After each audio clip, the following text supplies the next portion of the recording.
most beast gun in the game. I think I have those shorts, those exact same shorts. Oh, do you? I think I own them. That's cool. Yeah. They're comfortable. I know. I like shorts. I like shorts too. It's like that, man. I don't know.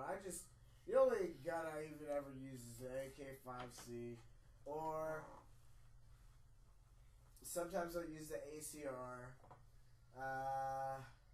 The ACR. What kills me about the ACR is that every I time just like the way it looks. Well, every time that there's a game that has the ACR in it, what gets me is that I always compare it to the ACR in Modern Warfare 2. Because the ACR in the Modern Warfare 2 was just beast. Yeah, it was amazing. And then every time I play it in like every other game, I'm like disappointed. Like that satisfaction is not there. Like in Battlefield 4, it's okay. It's not the greatest. You still gotta waste 25 rounds to kill somebody. I think it's just the name ACWR is what I really like about it. Like that's what I like. Yeah. Yeah. You been playing with any of the shotguns? Yeah, that M1014 or whatever. It's the best shotgun in the game. Dope. Yeah. And the 870 MCS isn't bad. It's not bad, but you just have that downtime from pumping. Yeah. You got like that half second where the 1014 is definitely the best shotgun in the game. And it looks the coolest. It does. I don't like the that's like the any of those fucking magazine fed That's ones. the Walking Dead shotgun. That's the shotgun from Walking Dead. That's the one that Shane walks around. You watch Walking Dead, don't you? Yeah. Yeah, that's the one that Shane always was walking around at front or at first before he got killed. Shane was on something else that I saw the other day. Mob City. No, it wasn't that. Wolf of Wall Street. He's Wolf of Wall Street. Yeah, he's the dude that's on there. I never ratted him out, man. I never ratted him out. That was a great movie. Yeah. Yeah. He did, what, 3-year bid for that? Yeah, something like that. 3 years, yeah. It was. I don't remember. And then he got out and they gave him a bunch of pussy and money. Yeah, and then he's like, we're cool, man, we're cool. That was probably a good feeling. It didn't seem bad. Yeah. Poor guy. Poor guy. Well, he's crazy. He's Shane. He's off the rocker, man. Yeah, that's true. He is crazy. Even in that show, Mob City, he was off the rocker. He was always getting his ass beat in that show, too. You ever seen that show, Mob City? No. Well, they don't have it anymore. They only did one season. I thought it was pretty good. Basically, they were retelling the books, like the LA Noir books. Mm-hmm. So, they were just, redoing the stories or whatever. And it was pretty cool. I mean, they were talking about this one dude that got murdered. He ended up, Xing off one of the guys because he had dated his ex-wife or whatever. Real jealousy, shame bullshit. That was straight from Walking Dead. It was like, you're dating Carol. You're gonna go, or no, what was that bitch's name? Rick's wife? Yeah. The one that always complaining all the time that she always tried to cry on camera but never could cry like, Carl, I don't want to be raised up in a world like this. He's got no soul. Yeah, what was her name? What the hell? Lori. Lori, that's what her name is. That stupid whore. Yeah, somebody banged Lori, he got pissed, and then he always gets his ass beat throughout the whole show. The whole entire time he's getting the shit kicked out of him. And then you have fucking, not Daryl, but Dale. You have Dale, he's also on the show. He's like his superior, his lieutenant or whatever. Yeah. And then he's like, okay, so we gotta get this to find this guy, to find that other dude, and we'll close this case like nobody's business. Watch the show on Walking Dead tonight, though. I started The Walking Dead over from the beginning with my wife, and because she had never seen the very beginning, she's like, "Why are you so sucked into this show?" And she watched a couple episodes with me, and then she's like, "Okay, well, I mean, what's going on here? What's this?" I'm like, She "No." never watched the beginning? She never watched the very Why? beginning. She never watched the very beginning. I don't She know. realized that it had to do with zombies? Well, she knew it had to do with zombies and stuff like that. She got that point, but she had never seen the beginning, so she never knew everybody's background. Why is Rick rewatched it a couple dude. times just because it's a good watch.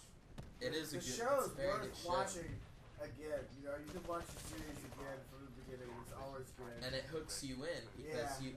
you already know what's gonna happen, but But you you just still gotta wanna sit watch there Yeah, you just want to watch it. So what are are you current? Are you caught up? Yeah. I'm good. Okay. So what do you feel after this point? Like, what are your feelings up to this point? Like, tell me how you felt when the whole shit went down with I the almost governor. cried whenever Herschel got his head cut off. Like, it made me so sad. And I got very emotional. I was pretty emotional. I was like, how are you Herschel gonna... is such an awesome, he was such a good person, and then they killed him. And then they showed his zombie head. Yeah.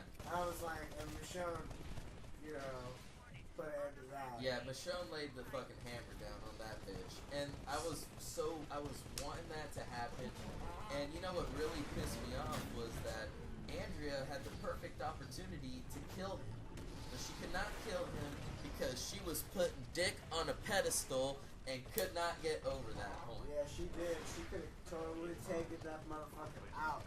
She did not. She did not do that. I was pretty upset about that too. But I mean, like, honestly, it's good that the baby's alive and shit, but I think that the baby lasts till the end of the comic, right? I don't know because I've never read the comic. I've not read one thing in the comic. Yeah, And what? That was like natural coughing. It wasn't coughing induced by anything else. Okay, people. So one of the things that I didn't want to do was I want to read the comic and get that background. But from what I've been told now, that the actual show doesn't even follow what the comic is now.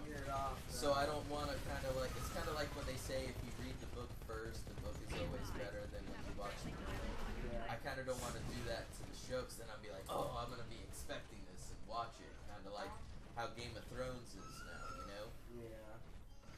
Did the zombies ever come in Game of Thrones? Or the They're dragons? coming. They're coming.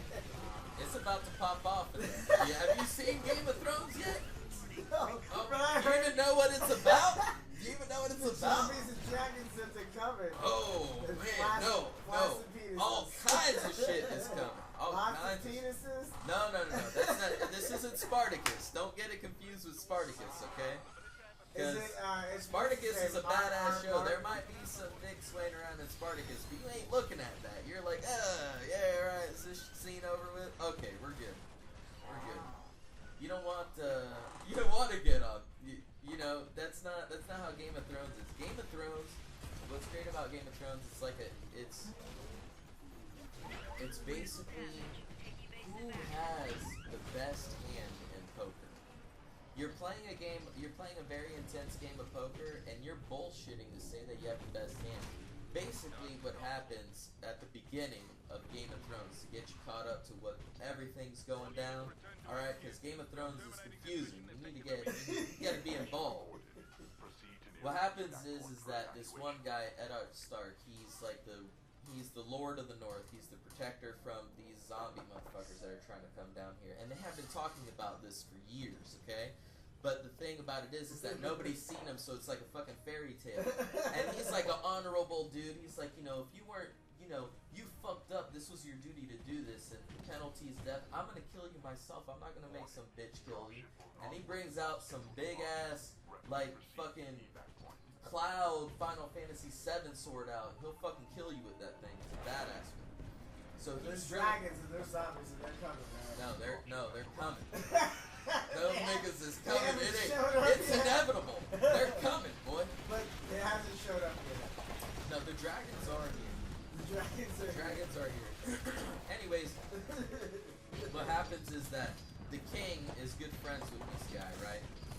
Some shit goes down, so he's like, I need you to come with me and be my right-hand man. I need you to be my vice president in this shit. My boy. My boy. Right. So he brings him down to, the capital or whatever. Uh-huh. But at the same time, he's like, I should have married your sister, because he was dating his sister. He was banging his sister at the time. He's like, I should have married her, but she got killed. Mm-hmm. And then he's like, because I couldn't marry her, that doesn't mean that our houses can't be together. Okay. So he's like, I'm gonna give you my son to marry one of your daughters. So he gave her his daughter, and they were gonna join houses. Right. The kid got motherfucking crazy issues, okay? He's like is that little midget kid? No. The midget is the brother-in-law. Or the midget is the uncle, but he's the slyest motherfucker on the show. He might be. He's the smartest one. He's the best manipulator. This guy ends up being put in a cell or whatever to be hung. Right. And then this is to be continued. Because we're at 10 minutes. Oh, okay. This is to be continued. Stay tuned for part 2.